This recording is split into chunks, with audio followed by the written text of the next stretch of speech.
এখন আমরা বাংলার পরিস্থিতিতে এমন পরিস্থিতি হয়ে গেছে, যেই পরিস্থিতিতে আমাদেরকে কিন্তু আর পিছু হটার সময় নাই। সময় এসে গেছে, বাংলার জমিনে আর কত রক্ত ঝরবে, বাংলার জমিনে আর কত প্রাণ ঝরবে, আর কত মায়ের বুক খালি হবে। এই করুণ দৃশ্য ফিলিস্তিনকেও হার মেনে ফেলেছে। আজ দেখা যাচ্ছে ছোট্ট ছোট্ট ছেলেমেয়েরাও নেমে পড়েছে। এমন পরিস্থিতি হয়ে গেছে বন্ধুরা, ঘরে বসে থাকলে চলবে না, ঘরে বসে থাকা যাবে না। ঘরে যদি আমরা বসে থাকি, আল্লাহর কাছে আমরা কি জবাব দিব? আল্লাহ রাব্বুল আলামিন বললেন যে তোমরা সাদিকিনদের সঙ্গী হয়ে যাও, সাথী হয়ে যাও। এখন সাদিকিন কারা সেটাও তো আমাদেরকে জানতে হবে, সেটাও আমাদেরকে বুঝতে হবে। সে কথাও আল্লাহ রাব্বুল আলামিন কোরআন পাকের মধ্যে বলে দিয়েছেন। আল্লাহ বলে দিয়েছেন, ইন্নামাল মুমিনুনাল্লাযীনা আমানু বিল্লাহি ওয়া রাসূলিহি।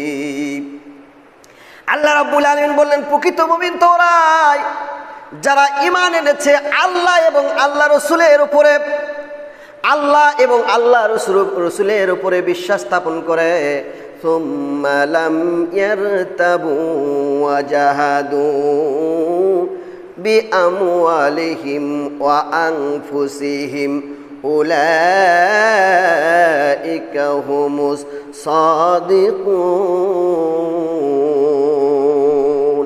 আল্লাহ রাব্বুল আলামিন বলেন, যারা আল্লাহর উপরে ঈমান এনেছে, রাসূলের উপরে ঈমান এনেছে এবং লাম ইয়ারতাবু সন্দেহ পোষণ করে না, আল্লাহর পথে জিহাদ করতে তাদের জান দিয়া এবং মাল দিয়া আল্লাহর পথে জিহাদ করে, আল্লাহর দ্বীন প্রতিষ্ঠা করার জন্য চেষ্টা করে, উলাইকা হুমুস সাদিকুন। ওরাই হলো পৃথিবীর বুকে, ওরাই হলো জমিনের উপরে, ওরাই হলো সাদিকিন, সত্যবাদী, ন্যায়ের পথে, ন্যায়ের সঙ্গী, আল্লাহর পথে জিহাদ করার জন্য তারা প্রস্তুত হয়ে থাকে।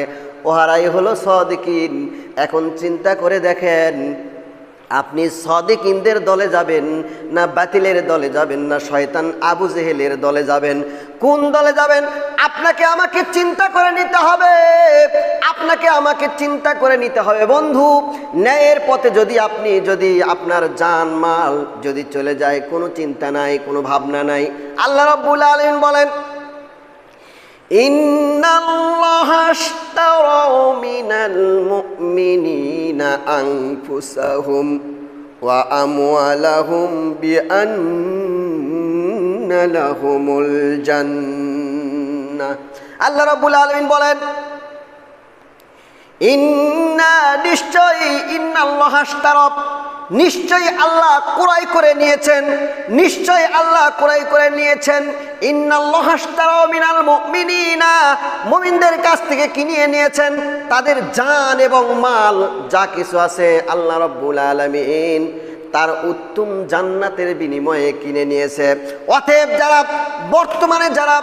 বর্তমানে যারা আন্দোলনরত আছেন, ওদের ভয় নাই, ওদের চিন্তা নাই, ওদের কোনো ভাবনা নাই, কারণ আল্লাহ রাব্বুল আলামিন ওদের জান এবং মাল আল্লাহ রাব্বুল আলামিন ক্রয় করে নিয়েছেন জান্নাতের বিনিময়ে। ওই জন্য দেখেন, আজ আন্দোলনকারীরা আল্লাহর পথে চলতে, ন্যায়ের পথে চলতে, ন্যায় দাবি নিয়ে চলতে কোনো প্রকারের ভয় করে না। এই জন্য আমাদেরকে সর্বোপরি ন্যায়ের উপরে অবিচল থাকতে হবে।